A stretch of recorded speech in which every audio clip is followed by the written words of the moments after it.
Kita lihat contoh. Di dalam Kejadian 39 ayat yang ke-21. Tetapi Tuhan menyertai Yusuf dan melimpahkan kasih setianya kepadanya dan membuat Yusuf menjadi kesayangan kepala penjara. Jadi kita menerima kasih setia karena sebagai respon awal tadi bahwa kita menunjukkan kesetiaan kita itu kepada Tuhan. Dia menerima. Orang setia itu biasa suka digosipin, saudara. Yusuf digosipin. Padahal dia sudah urus semua yang ada di rumah itu jadi bagus, rumah itu diberkati. Tapi dia digosipin bahwa dia selingkuh sama istri Potifar. Orang yang setia itu selalu diganggu, Bapak Ibu. Gak apa-apa diganggu untuk menunjukkan kemurnian kita kepada Tuhan. Bukan untuk dinilai oleh manusia. Manusia menilai sesuatu itu dari kulit luar. Dia bisa suka kita karena kita baik sama dia. Tapi ketika kita tidak baik, dia mulai menjauh dari kita. Itu sifat manusia. Tapi Tuhan, sekalipun engkau tidak setia, dia hari ini tetap setia kepadamu. Saudara bisa bernapas hari ini. Apakah karena engkau tidak setia, lupa berdoa, Tuhan kemudian cabut napasnya? Tidak. Tuhan tetap setia menganugerahkan itu untuk kita. Amin Bapak Ibu. Saudara yang dikasihi oleh Tuhan, saya pelayanan di Balikpapan. Saya belajar dari satu orang yang sangat setia, umurnya 84 tahun, orang Filipina. Jadi ketika saya diperbantukan di sana, saya bantu untuk bersih-bersih gereja, kemudian buka pintu gereja. Waktunya masih ada hampir 1 jam gereja itu dimulai. Ketika saya buka pintu gereja, opa itu sudah ada di pintu gereja. Kan saya kaget, siapa yang ngajar dia untuk pagi-pagi sudah ada di sini. Padahal rumahnya waktu saya pergi besuk dia itu cukup jauh. Tapi untuk datang ke rumah Tuhan itu 1 jam sebelum ibadah dia sudah ada di pintu gereja. Itu setiap minggu. Umurnya 82 tahun. Tapi dia tidak memikirkan itu. Yang bagi dia sebelum segala sesuatu dimulai, saya mau bertemu dengan Tuhan dulu. Kalau kita kan tidak. Kalau sudah tidur hujan enak, selimut dipakai, kalau boleh lupa segala-galanya Tuhan, kalau boleh Tuhan lupa gereja, kalau boleh jamnya dimajukan. Dimundurkan maksudnya. Karena enak kita terus. Itu selera kita terus. Maunya kita. Dengar baik. Tuhan yang mau datang ini adalah Tuhan yang mau kita ikuti firman-Nya. Bukan ikuti apa mau kita. Visi gereja itu tentang pengangkatan. Ya bukan karena ini sesuatu yang menakuti jemaat. Bukan. Tapi paling tidak ini mengingatkan kita. Supaya kita tetap waspada. Supaya kita tetap belajar setia. Supaya ketika firman Tuhan diberitakan. Tuhan terima kasih hari ini aku diperlengkapi lagi oleh Tuhan. Kalau hari ini Tuhan bicara setia. Tuhan mau kita lebih setia. Karena dari Yosua tadi sangat setia. Setia aja gak cukup. Perlu ditambah sangat setia. Amin Bapak Ibu. Tapi kadang dalam rumah tangga itu pelajaran tentang setia lebih pas. Betul ya Pak Asyong. Kalau pertama itu bulan madu. Semuanya baik. Seharusnya prinsip orang Kristen itu beda. Bulannya dijalani sama-sama, nanti madu kemudian di akhir. Tapi kalau orang dunia kan beda. Madunya diisap duluan. Tinggalnya jadi bulan-bulanan kamu itu.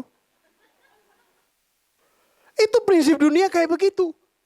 Jadi enaknya di awal, nanti menjalaninya waduh terjadi perang. Seharusnya orang yang ada Tuhan, dia mengalami kesulitan bersama-sama. Saling menopang satu sama yang lain.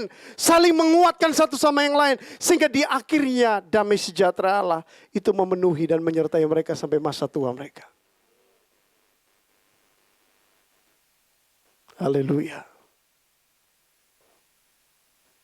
Jadi Yusuf menerima kasih setia. Karena dia orang yang setia. Dibawa masuk dalam penjara. Dia tidak salahkan Potifar. Tapi dia melihat bahwa ini semua karena rencana Tuhan.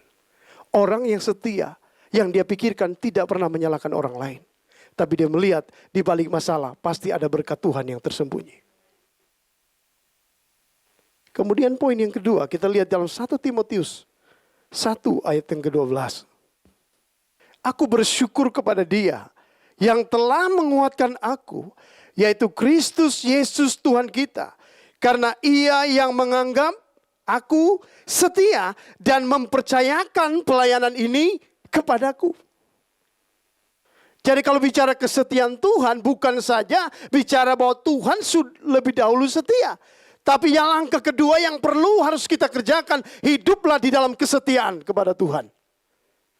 Hidup dalam kesetiaan itu adalah sikap hati kita. Tidak perlu didorong-dorong. Tapi kita sadar hari ini, kalau aku ada hari ini, bukan karena kekuatanku. Semua oleh karena anugerah dan kemurahan Tuhan.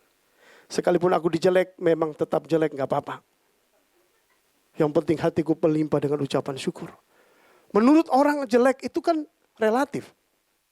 Kalau saya kan, saudara lihat dari sini, oh jelek orang kulit. Tapi kalau dari mereka depan, orangnya juga ganteng rupanya. Ya kan ceritanya begitu. Kan tergantung cara orang menilai. Nah saya hidup bukan tergantung penilaian orang. Saya hidup itu sesuai dengan apa yang firman Tuhan katakan. Kalau dia bilang kamu diberkati, maka hidupmu dalam berkat Tuhan.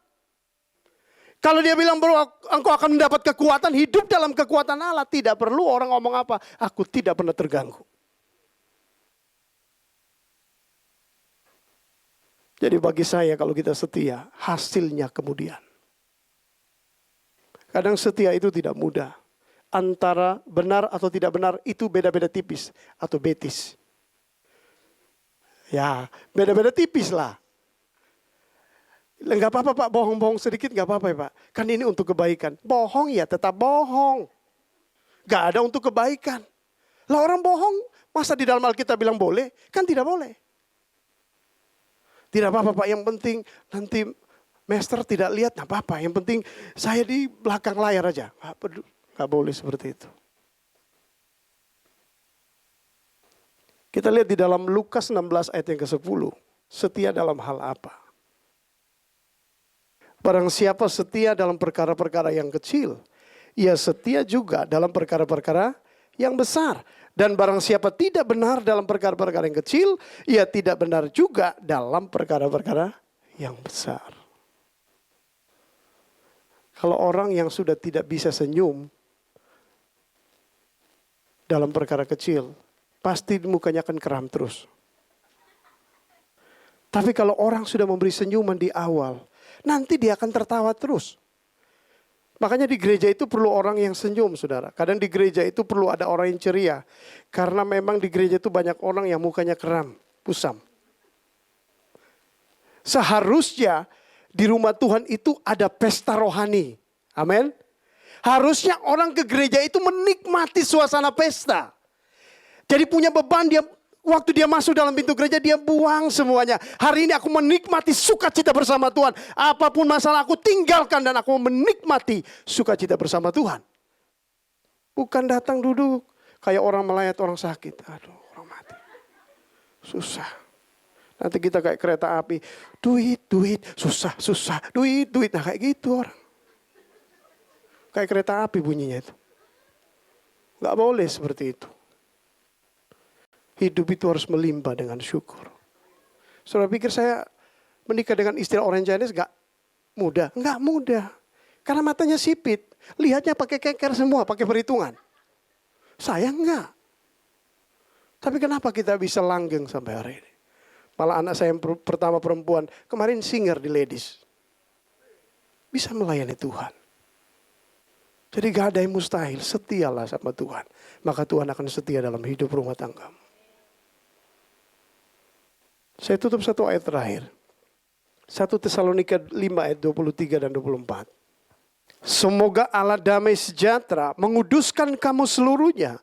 Dan semoga roh, jiwa, dan tubuhmu terpelihara sempurna dengan tak bercacat pada kedatangan Yesus Kristus Tuhan kita. 24. Ia yang memanggil kamu adalah setia. Ia juga akan menggenapinya. Yang percaya katakan amin. Tuhan bilang sampai kedatangannya. Ia yang memilih dan memanggilmu. Dia adalah Tuhan yang setia.